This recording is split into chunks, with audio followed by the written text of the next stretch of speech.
तर्कशास्त्र विषयक हमारे आज के व्याख्यान का विषय है प्रासंगिक तर्क दोष के प्रकार। हमने अपने इससे पूर्व के 2 व्याख्यानों में प्रासंगिक तर्क दोष के स्वरूप की विवेचना करते हुए इसके विभिन्न प्रकारों को उदाहरण के द्वारा स्पष्ट किया था। प्रासंगिक तर्क दोष के जो शेष प्रकार रहे हैं उन्हें आज हम उदाहरण के द्वारा स्पष्ट करने का प्रयास करेंगे। जैसा कि हमने अपने इनसे पूर्व के जो 2 व्याख्यान थे उनमें ये स्पष्ट किया था कि प्रासंगिक तर्क दोष वे तर्क दोष होते हैं जिन युक्तियों के आधार वाक्य अपने निष्कर्ष के लिए तार्किक रूप से अप्रासंगिक होते हैं, उनमें प्राय प्रासंगिक तर्क दोष पाया जाता है, जिसे अंग्रेजी में फैलेसी ऑफ रिलेवेंस की संज्ञा भी दी जाती है। प्रासंगिक तर्क दोष के कुछ प्रकार जो हमने पढ़े वे इस प्रकार थे। मुष्टि युक्ति तर्क दोष, जिसे लैटिन में आर्ग्यूमेंटम एड बैकुलम की संज्ञा दी गई। एक जो हमने पढ़ा व्यक्तिपरक युक्ति तर्क दोष, जिसे आर्ग्यूमेंटम एड होमिनेम की संज्ञा दी गई। तीसरा था अज्ञान मूलक युक्ति तर्क दोष, जिसे आर्ग्यूमेंटम एड इग्नोरेंटम की संज्ञा दी गई। चौथा जो तर्क दोष था वह था दया मूलक युक्ति तर्क दोष, जिसे आर्ग्यूमेंटम एड मिसरिकॉर्डिया कहा गया। 5वां हमारा जो तर्क दोष था वह था लोकोत्तेजक युक्ति तर्क दोष, जिसे आर्ग्यूमेंटम एड पॉपुलम की भी संज्ञा दी गई। 6ठा जो हमारा था वह तर्क दोष जिसे हमने श्रद्धा मूलक युक्ति तर्क दोष कहा था और इसे आर्ग्यूमेंटम एड वर्केंडियम की संज्ञा दी गई है। एक था उपलक्षण या सौपादी तर्क दोष, 7वां जो था जिसे फैलेसी ऑफ एक्सीडेंट की संज्ञा दी गई। और जो 8वां था जिसे परिवर्तित उपलक्षण तर्क दोष फैलेसी ऑफ कन्वर्स एक्सीडेंट की संज्ञा दी गई। इन 8 प्रकारों को हमने उदाहरण के द्वारा अपने इससे पूर्व के व्याख्यानों में स्पष्ट किया। आज जो शेष रहे हैं वे प्रासंगिक तर्क दोष इस प्रकार हैं। जो एक तर्क दोष जो है वह मिथ्या कारण तर्क दोष, जिसे अंग्रेजी में फैलेसी ऑफ फॉल्स कॉज की संज्ञा दी गई है। एक है चक्रक तर्क दोष, जिसे आर्ग्यूइंग इन सर्किल या पीटीसीओ प्रिंसिपी की संज्ञा दी जाती है। तीसरा है जो है छल प्रश्न, जिसे कॉम्प्लेक्स क्वेश्चन की संज्ञा दी गई है। और जो चौथा है वह है अर्थांतर सिद्धि या असंगत निष्कर्ष, जिसे इररिलेवेंट कंक्लूजन की संज्ञा अंग्रेजी में दी गई है। आज हम ये जो शेष 4 प्रासंगिक तर्क दोष रहे हैं उन्हें उदाहरण के द्वारा स्पष्ट करने का प्रयास करेंगे। प्रथम जो है मिथ्या कारण तर्क दोष। मिथ्या कारण तर्क दोष उन युक्तियों में पाया जाता है जिनके कारण जो हैं उनके लिए वास्तविक नहीं होकर मिथ्या होते हैं।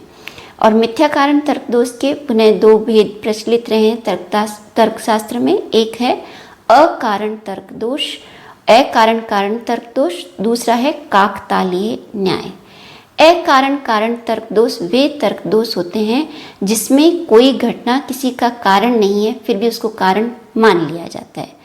इसे हम एक उदाहरण के द्वारा स्पष्ट करेंगे कि जैसे मान लीजिए कोई परीक्षार्थी अपनी परीक्षा देने के लिए जा रहा है और रास्ते में अचानक जैसे ही वह अपने घर से निकल रहा है किसी ने छींक दिया या किसी बिल्ली ने उसका रास्ता काट दिया। और जब वह परीक्षा देकर आता है तो उसका संयोगवश प्रश्न पत्र जो है वो उतना अच्छा नहीं होता है, तो वो कहता है कि आज मेरा प्रश्न पत्र इसलिए अच्छा नहीं हुआ क्योंकि बिल्ली ने मेरा रास्ता काट दिया था या किसी व्यक्ति ने छींक दिया था। अतः यहाँ प्रश्न पत्र जो है सही नहीं होने के अनेक कारण हो सकते हैं। हो सकता है विद्यार्थी ने अच्छे से तैयारी नहीं की हो सकता है उसने परीक्षा में अपना जो प्रेजेंटेशन है उसको व्यवस्थित ढंग से नहीं किया हो।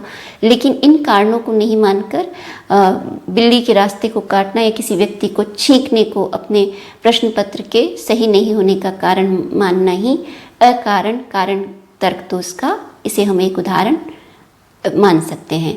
एक जो है मिथ्या कारण तर्क दोष, ये भारतीय तर्कशास्त्र में प्रचलित रहा है।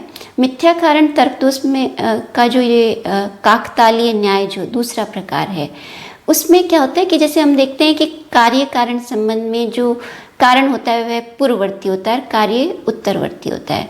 लेकिन कारण और कार्य में संबंध होने के लिए कुछ शर्तों का होना आवश्यक है। प्रत्येक पूर्ववर्ती घटना परवर्ती घटना का कारण हो ये आवश्यक नहीं है। काकतालीय न्याय में सामान्यतः क्या होता है कि पूर्ववर्ती घटना को परवर्ती घटना का कारण इसलिए मान लिया जाता है क्योंकि वह उससे पूर्व होती है। जैसे कि काकतालीय न्याय में काक शब्द जो है संस्कृत में कौवे को कहा गया है कि एक वृक्ष जो है वो बहुत जीर्ण शीर्ण अवस्था में है और गिरने वाला ही है या टूटने वाला है, लेकिन देखते हैं कि उस पर जैसे ही जाके एक कौवा बैठता है वो पेड़ टूट के गिर जाता है।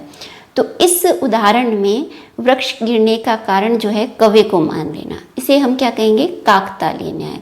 वृक्ष के गिरने के कई कारण हो सकते हैं, जैसे क्षीण हो गया हो, जीर्ण हो गया हो, उसको पर्याप्त देखभाल नहीं की गई हो और वो जो वृक्ष जो है अपनी जीर्णहीन या अवस्था के कारण गिर के टूट गया हो, लेकिन उस वृक्ष के गिरने के जो उचित कारण हैं उन कारणों को नहीं मानकर केवल कौवे के बैठने मात्र को ही उस वृक्ष के गिरने का कारण मान लिया जाए, तो इसे काकतालीय न्याय की संज्ञा दी गई है। इसके अतिरिक्त जो हमारा आज का जो दूसरा प्रासंगिक तर्क दोष है, जिसे चक्रक तर्क दोष की संज्ञा दी गई है। आर्ग्यूइंग इन सर्किल या पिटिशियो प्रिंसिपी की संज्ञा इसे दी जाती है।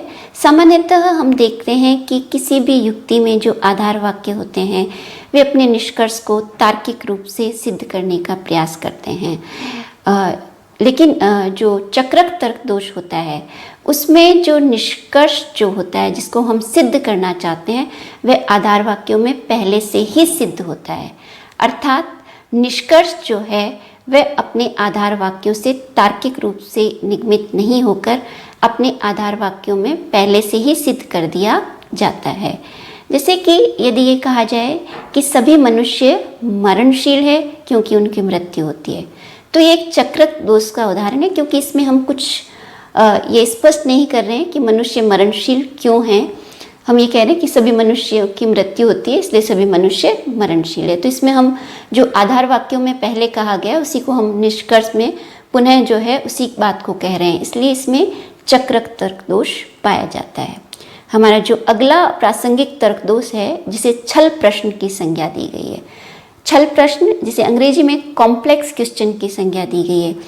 कुछ प्रश्न इतने जटिल होते हैं कि जिनका सीधे हाँ या ना में जवाब नहीं दिया जा सकता, किंतु प्रश्नकर्ता की ये मांग होती है कि उनके हाँ या ना में ही जवाब दिए जाएं। जैसे कि आपको मैं कुछ उदाहरणों के द्वारा स्पष्ट करना चाहूँगी कि जैसे किसी व्यक्ति से ये पूछा जाए कि क्या आपने शराब पीना छोड़ दिया है। अब वो व्यक्ति ये प्रश्न जो है उससे जो प्रश्न करता है वो हाँ या ना में उससे जवाब मांग रहा है। अब वो व्यक्ति कहता है कि हाँ, तो इसका मतलब क्या है कि वह पहले शराब पीता था और अब उसने शराब पीना छोड़ दिया है। और अगर वो व्यक्ति कहता है कि नहीं, तो इसका मतलब क्या है कि वह अभी भी शराब पी रहा है। इस प्रकार छल प्रश्न जो होते हैं उनमें सामान्यतः जो प्रश्न के जवाब होते हैं उन प्रश्नों का जवाब हाँ या ना में मांगा जाता है, लेकिन प्रश्न इतने जटिल होते हैं कि उनका सीधे हाँ या ना में जवाब देना सामान्यतः संभव नहीं होता है। इसका एक अन्य उदाहरण ये भी हो सकता है कि क्या आपने अपनी पत्नी को पीटना छोड़ दिया है। व्यक्ति यदि हाँ कहता है तो इसका मतलब ये है कि वो पहले पीट रहा था लेकिन अब उसने छोड़ दिया है, और व्यक्ति यदि ये कहता है कि नहीं, तो इसका मतलब कि वह अभी भी अपनी पत्नी को पीट रहा है। तो इसे हम क्या कहेंगे कि कॉम्प्लेक्स क्वेश्चन की संज्ञा देंगे। अब जो हमारा जो अंतिम प्रासंगिक तर्क दोष है वो ये इस प्रकार है, अर्थांतर सिद्धि या असंगत निष्कर्ष तर्क दोष। सामान्यतः किसी युक्ति में हम किसी विशेष निष्कर्ष को जो सिद्ध करना चाहते हैं वे उस युक्ति में वह निष्कर्ष सिद्ध नहीं होकर कोई अन्य निष्कर्ष ही सिद्ध हो जाए, तो उसमें उस अर्थांतर सिद्धि या असंगत निष्कर्ष का तर्क दोष पाया जाता है, जिसे अंग्रेजी में फैलेसी ऑफ इररिलेवेंट की संज्ञा दी जाती है। इसका एक उदाहरण है कि जैसे मान लीजिए कि संसद या विधानसभा में एक आवास संबंधी बिल पास करना है और कोई सांसद और विधायक खड़ा होकर ये कहे कि इस बिल को पास कर दीजिए क्योंकि एक सुव्यवस्थित और श्रेष्ठ आवास की आवश्यकता प्रत्येक मनुष्य को होती है, तो इससे केवल उस बिल के लिए कोई तार्किक आधार प्रस्तुत नहीं होते हैं।